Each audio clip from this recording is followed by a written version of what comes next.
So thank you to our viewers today for tuning in today to hear us discuss all different aspects of education savings. So as Jonathan had mentioned, my name is Corey Latham, and I work in our college savings group as one of our state relationship managers. So in my role, I work hand in hand with our states to help provide best-in-class service and products to our 529 clients. Very excited for our webinar today with our panelists, and we're going to talk about a few different things. So the first is, what is a 529 plan? Second, what's new with 529 plans? We're then going to do a bit of a deep dive into how do you invest into a 529 plan, and then close it out today by talking about how does 529 fit into your overall financial planning. So I'm really excited to have the conversation today and talk all things education savings and 529.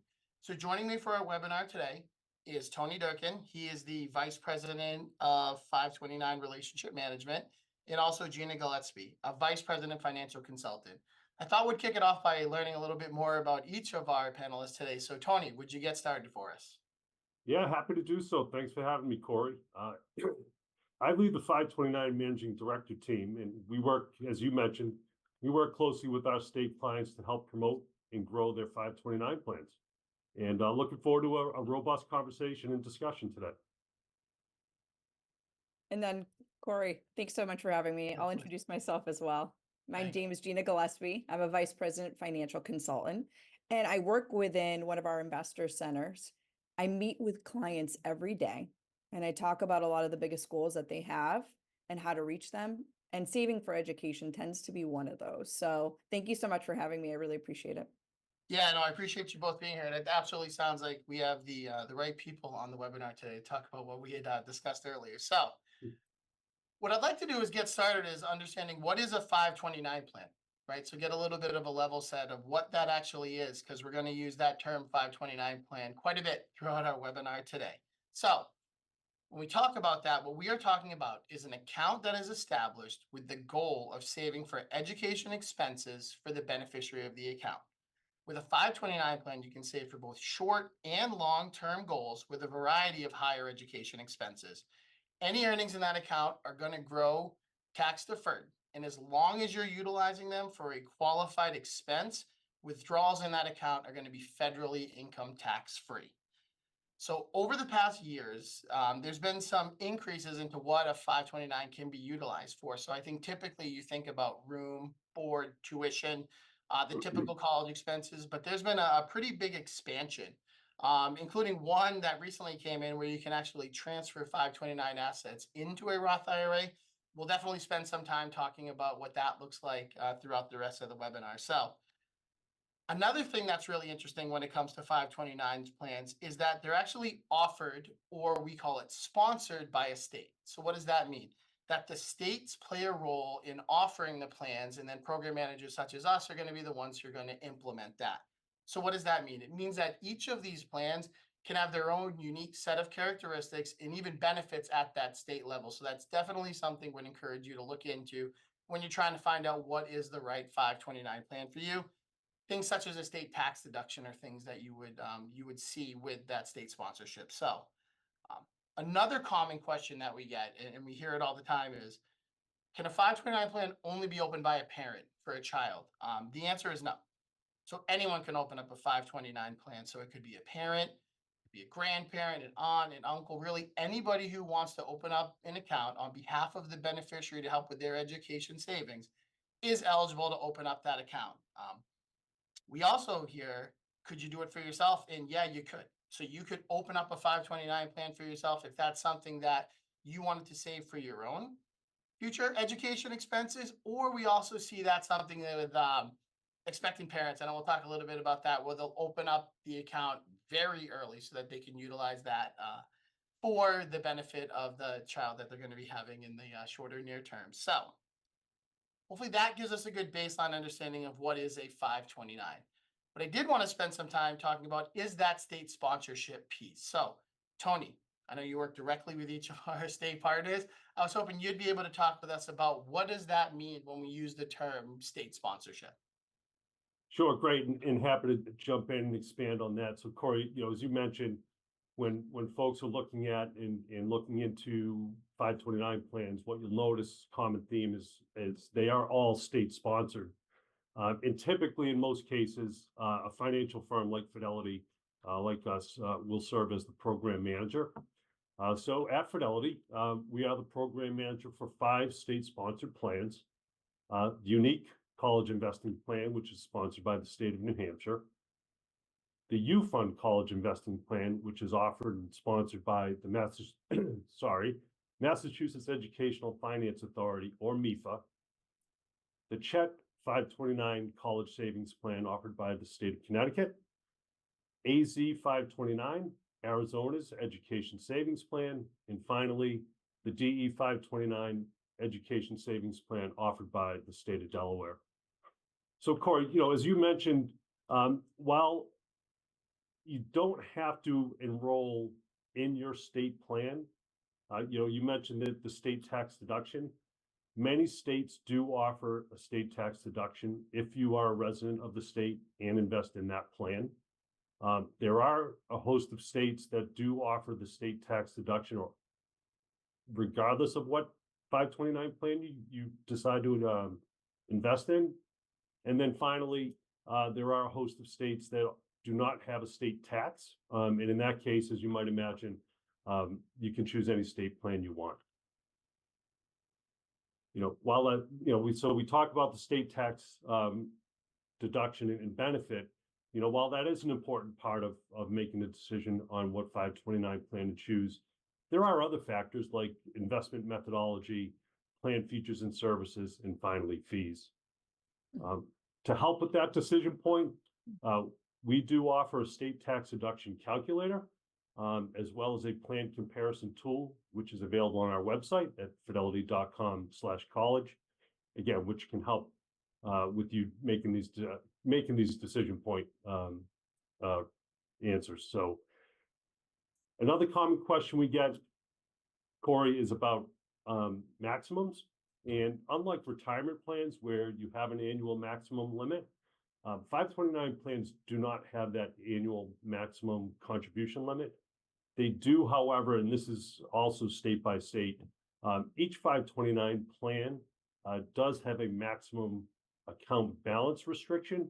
So once you exceed the maximum account balance for that state plan, you would be restricted from making new contributions. One final point, and this is a common misconception in the 529 marketplace, is that the 529 plan you use or the state plan you use has to be used within that state. And the truth is, you can use the 529 plan in any state for any qualified expense. That's interesting you bring that up, Tony. I know that question definitely still comes up, is that, can I only use it in the state of which I have the plan, only for one of the colleges or universities there? And that definitely is one of the more common misconceptions that still exist in the 529 and education savings space, for sure. Yeah, indeed.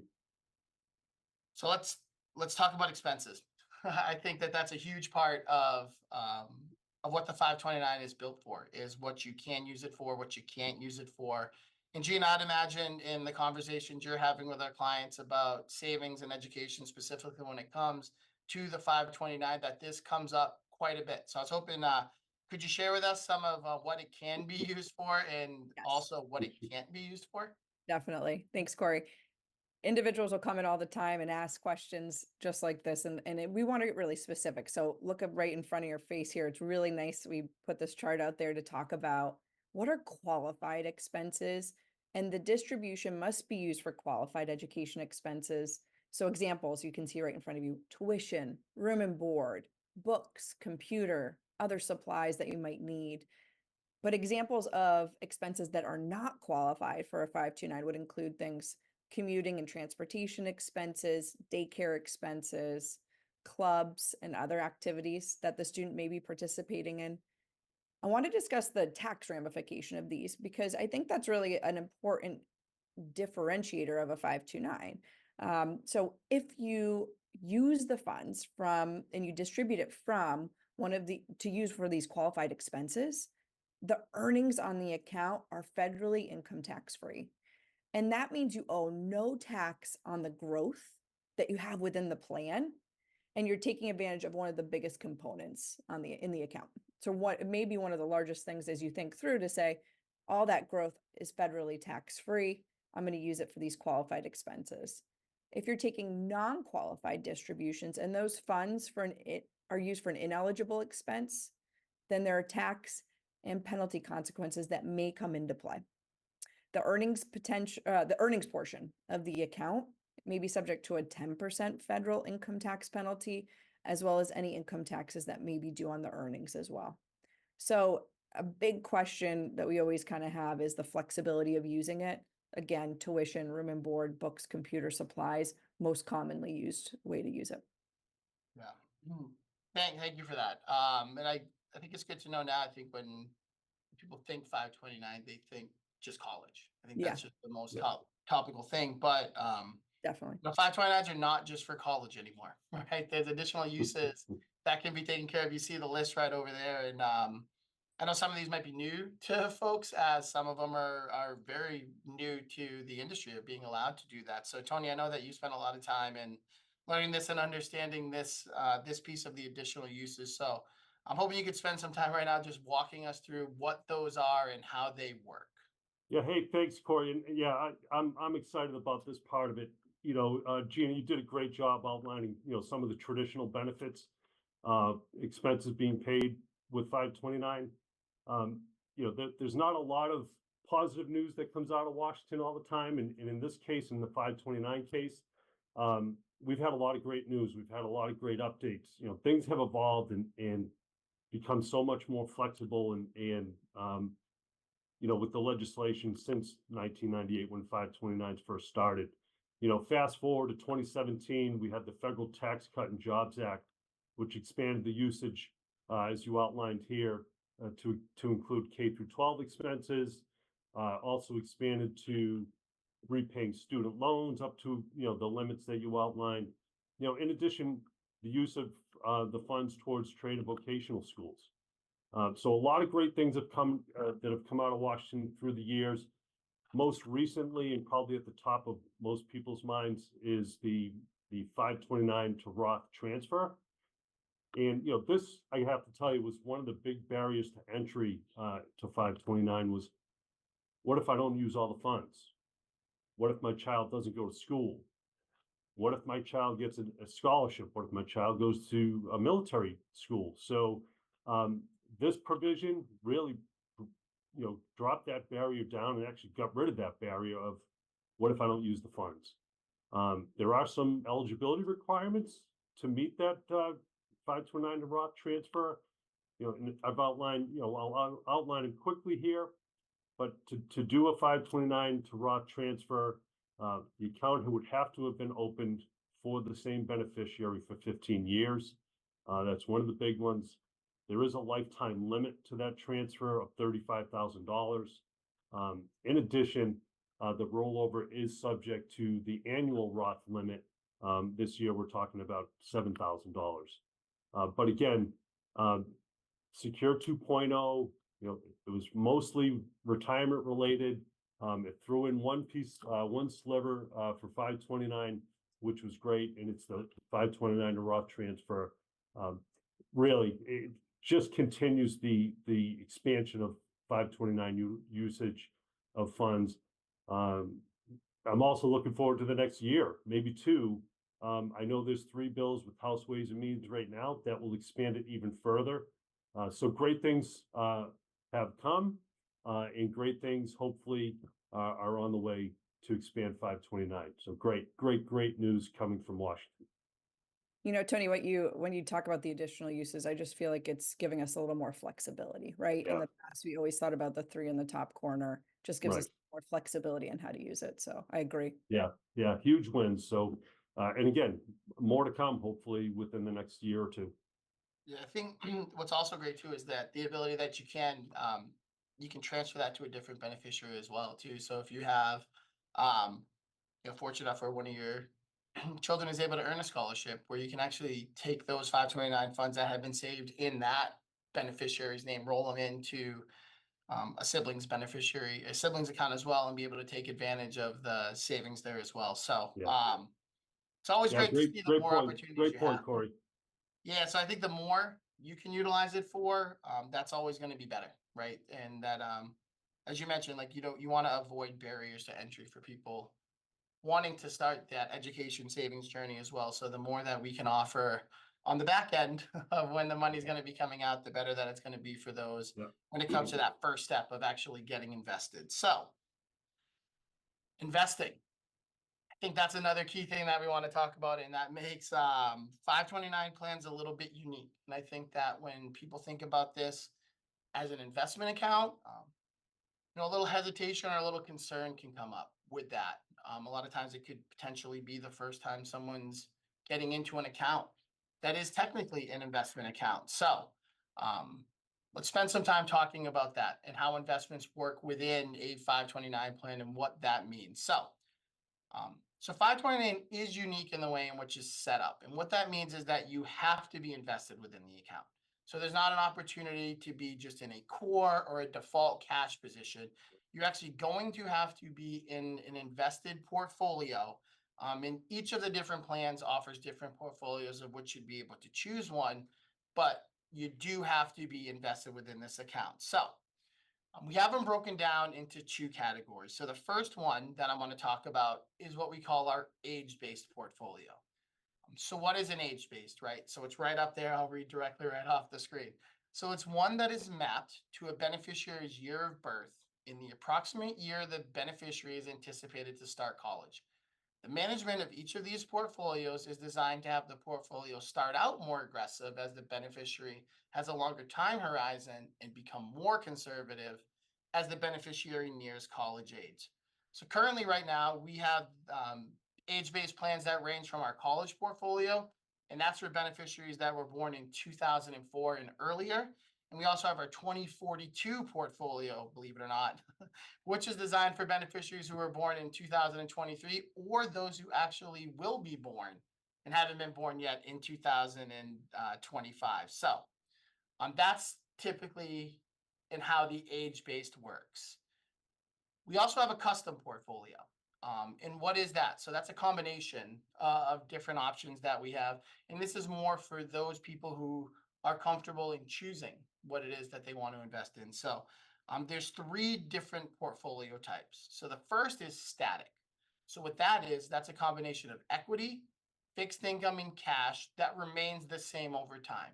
So we mentioned how the age base will shift over time. A static portfolio will relatively stay the same over that time frame as well. We also have individual, and that's equity, fixed income. It includes things such as our money market portfolio, our stable value portfolio, or our bank deposit portfolio. So they do have options for those cash positions that we talk, and that is under the individual ones. And finally, you could also choose an age-based portfolio. So if you wanted to choose one that doesn't directly match up to the college age, one that you want to get invested in, you do have the option to choose that as well. Or within the customized one, you can choose a variety of them. We'll touch a little bit further on. There are some restrictions in how you can invest in those, but we'll understand that if you are someone who's comfortable in customizing what you want to have invested in, these options do exist for you. So we're going to go a little level further down too. So we talked about the age base, right? We talked about the customs. So there's other portfolio types in here, and that's how the portfolios are set up. So there's three different types of portfolio setups that we have within these overarching 529 portfolios, and we'll understand what each of those are.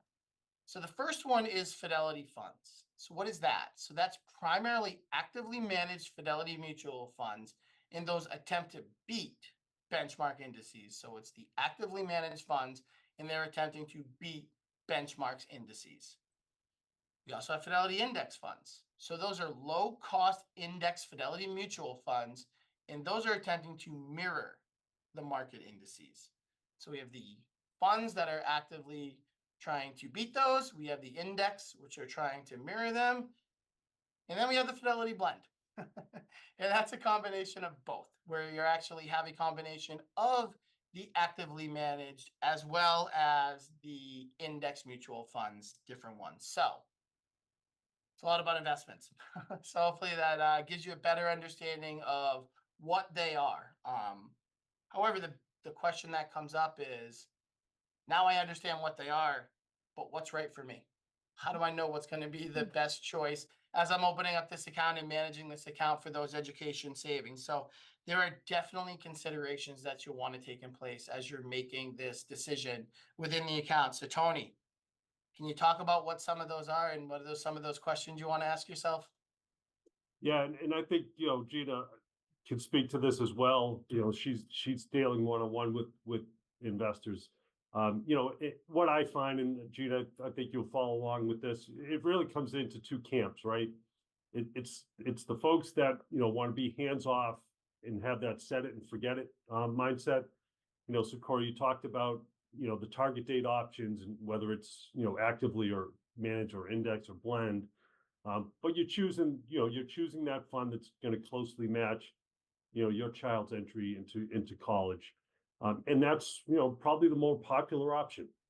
As you mentioned, investing can be or get intimidating. And, this is an easy way to choose and make that investment decision. And then there's camp number two, and those are the folks that really want to roll up their sleeves and dig into the fund offerings.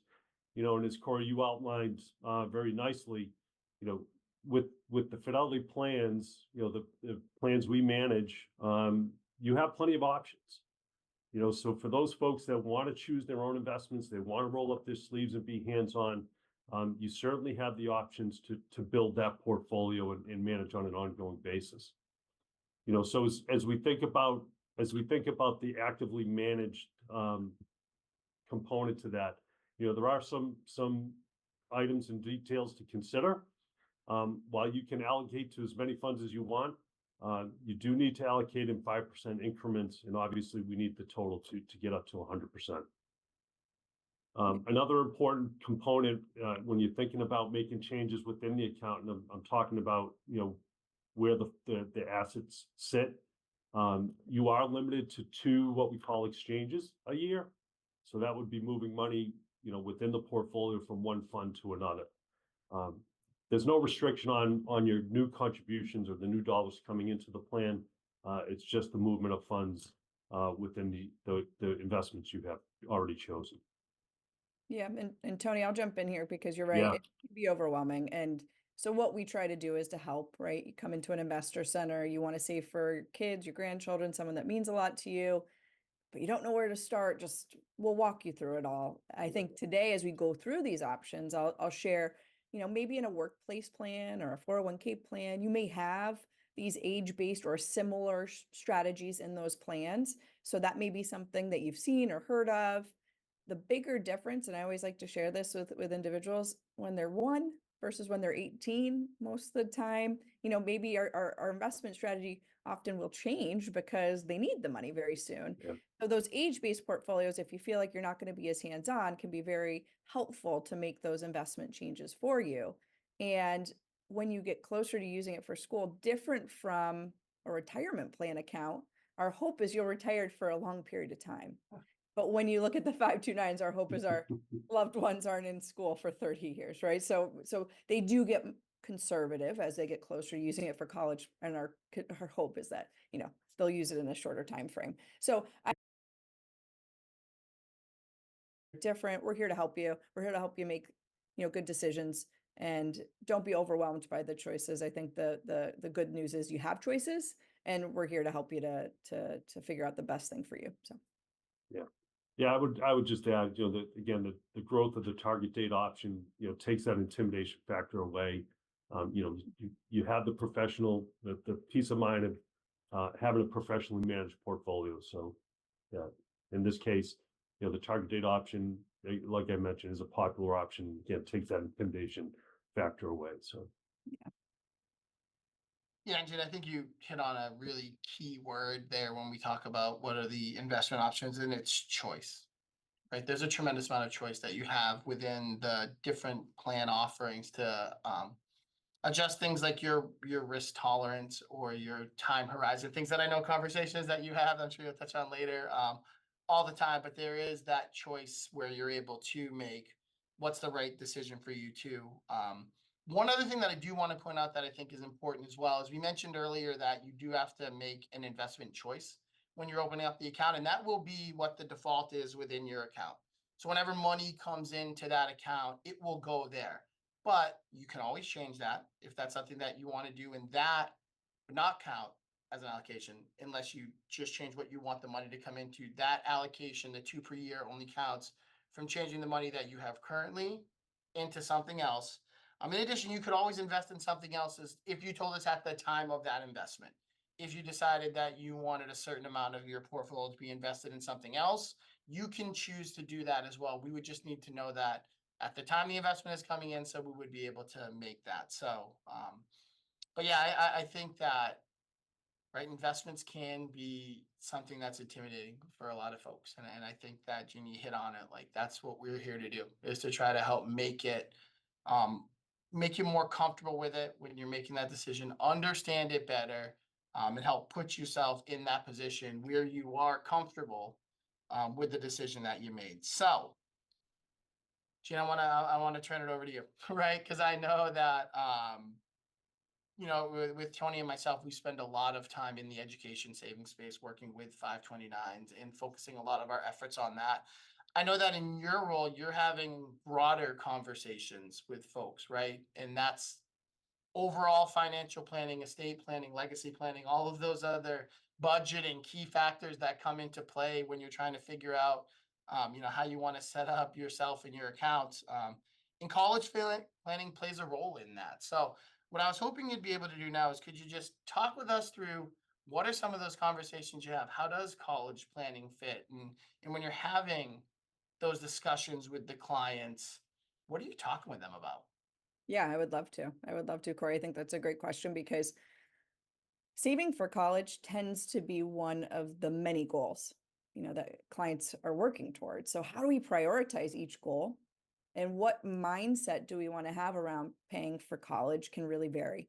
So there's not a one answer, one size fits all for this question. And so I'd love to share with you some different client examples.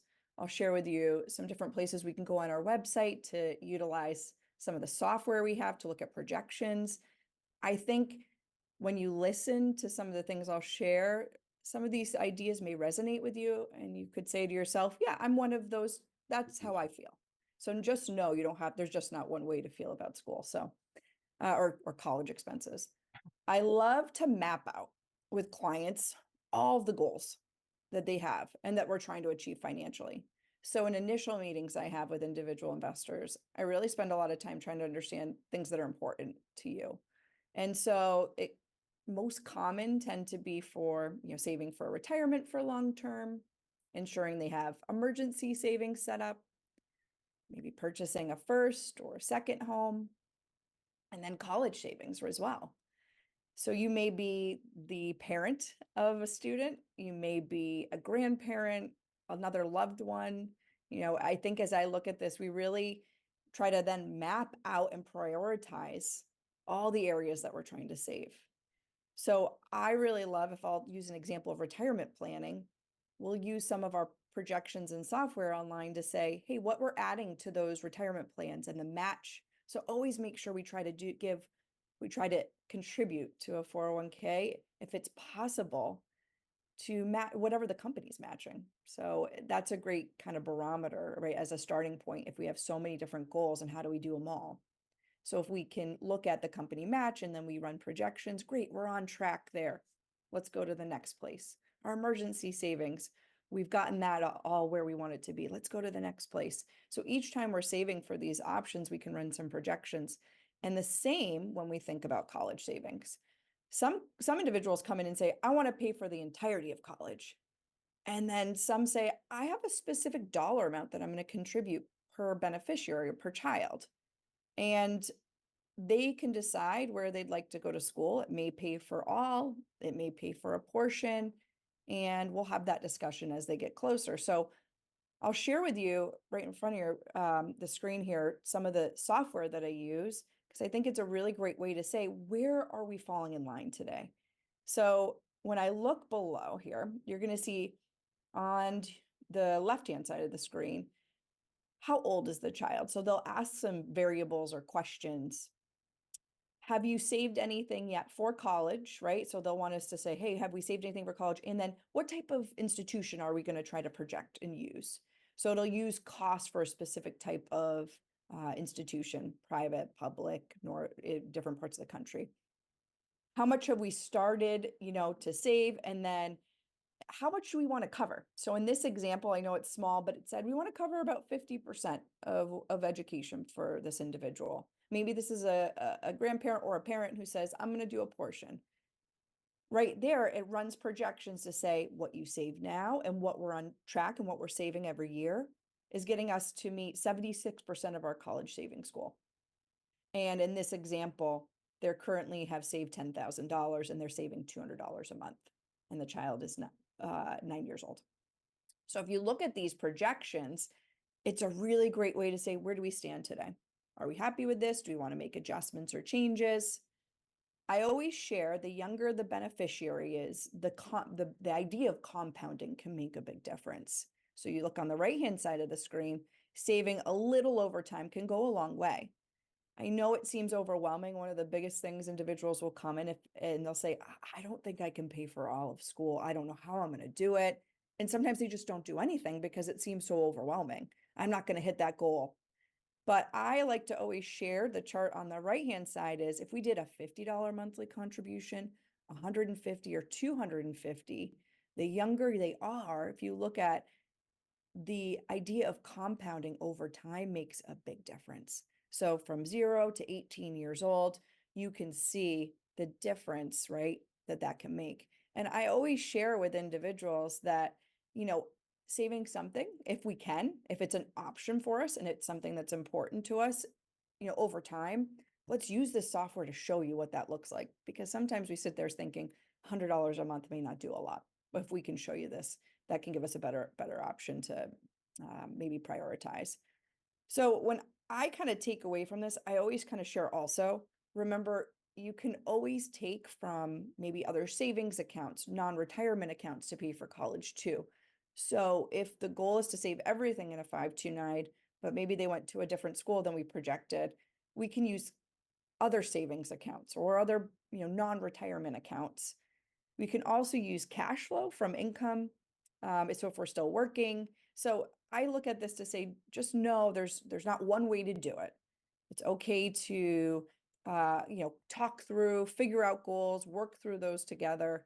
If you have more than one child, like we talked about before, how we prioritize all those things can be challenging, but I always like to look at all the different things we're doing and check the boxes for each to say, hey, we're getting to where we want to be. It's really hard when you're juggling so many things. And that's really the practicality of a lot of conversations we have.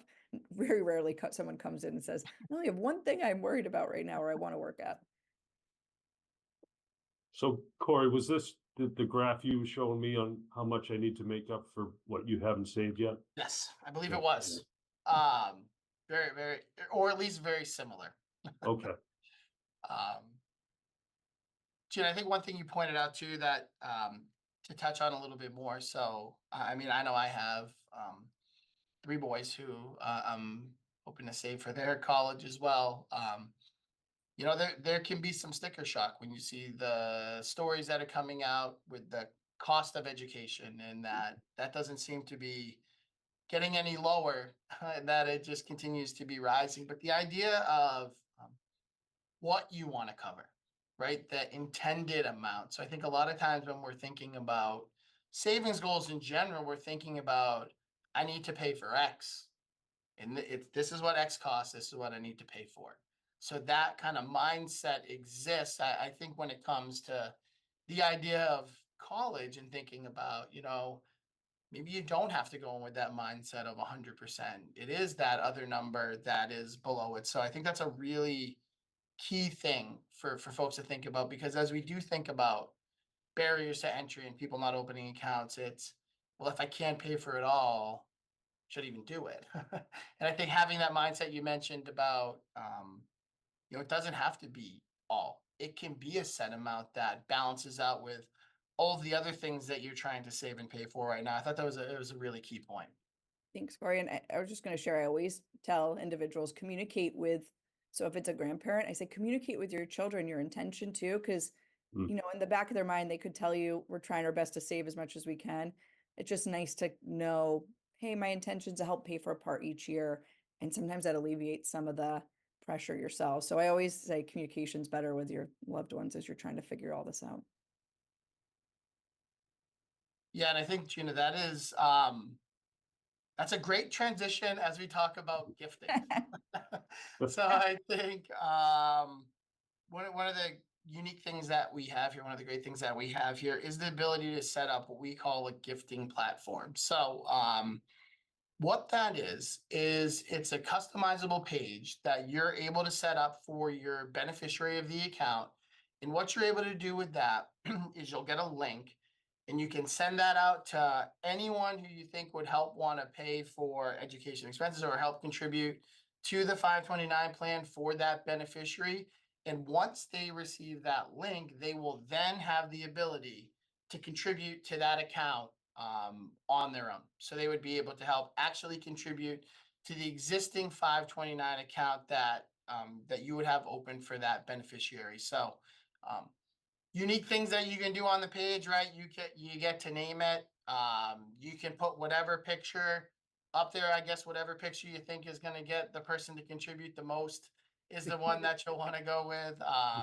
You can put things such as if they have an intended major. I have 12, 5, and 2-year-olds, so I don't know if we have intended majors right now. And my guess is if I put them in there, they're going to change about 100 times between then. But that's just another customizable piece that you're able to put into the gifting platform that you're able to send out. And, Eugene, I think you mentioned earlier that you have clients who come in and want to find ways to contribute for others, not themselves. And and I know you mentioned that you share this with folks, and this is just a great tool that we have out there to help folks in making that gifting part a little bit easier. Oh yeah, definitely. I think the practicality is that we have this link.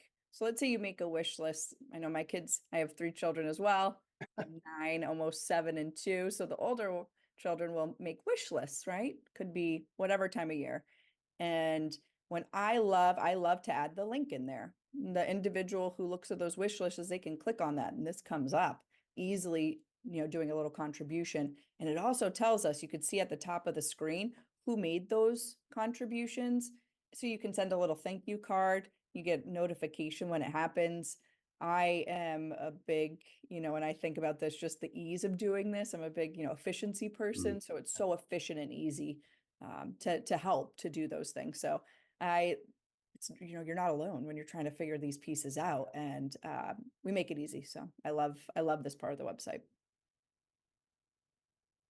Yeah, and I can speak that. I'm not sure there's any more room in my house for any other a toy or a ball or anything else that could fit into the space. So when the link goes out around birthdays or holidays or events, as a parent, I can say that is always a present that I am looking forward to receiving for my child, and I think that that we all would as well. So just another great opportunity that we have here that can help make that education savings journey just a little bit easier for those that are trying to go through with it. So we're getting ready to wrap up today. One thing that we did want to touch on is if you haven't already set up an account, if you don't have a 529 plan set up, how would you do that? And the easiest way to do it is go right to fidelity.com/529. It's going to bring you right to this overview page. And what you're going to want to do there is you're going to want to click on that open an account button. And when you get there, you're going to need some specific information, which is over there on the right. And I'll share with us what we're going to need specifically when opening that account.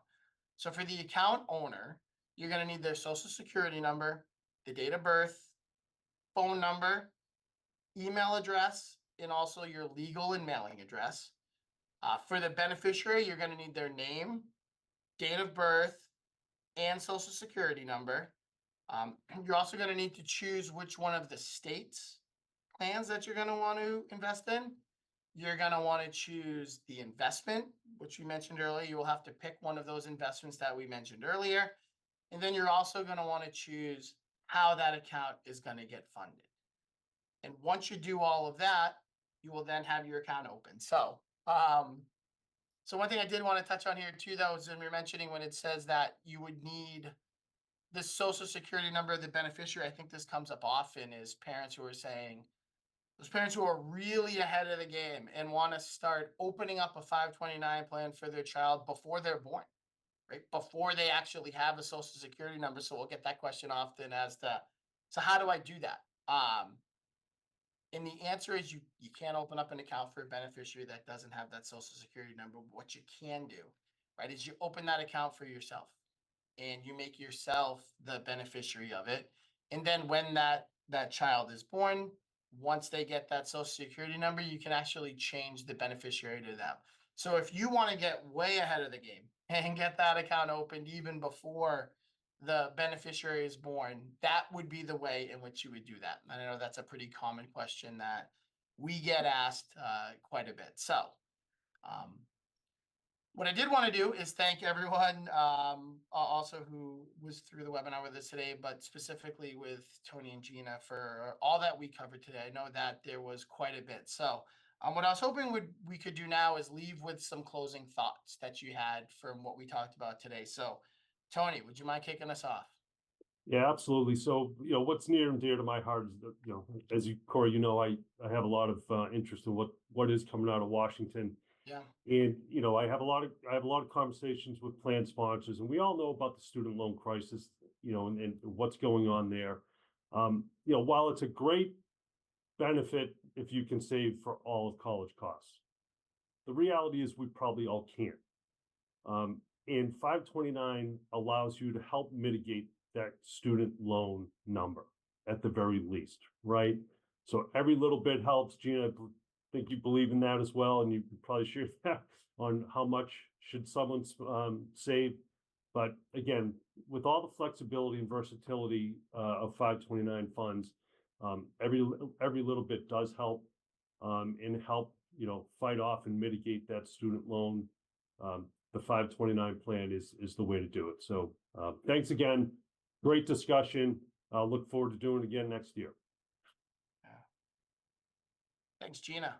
Yeah, Corey, I think we had such great conversation today about so many things, but I think what it comes down to when I listen to investors is that it can be a daunting task for many people, especially when we see the price tag of higher education. So I am always a believer in, save what we can, and save when they're as young, right when they're young, so that, we can think about the idea of compounding. We just spoke about, I love the idea of the gifting page. It allows family to participate in savings too. And I will share that many, many people who love, family members and other people know this and want to help. So I love the flexibility, the ease of fidelity, and the way we make it for our individuals and our investors. And so thank you so much for having me.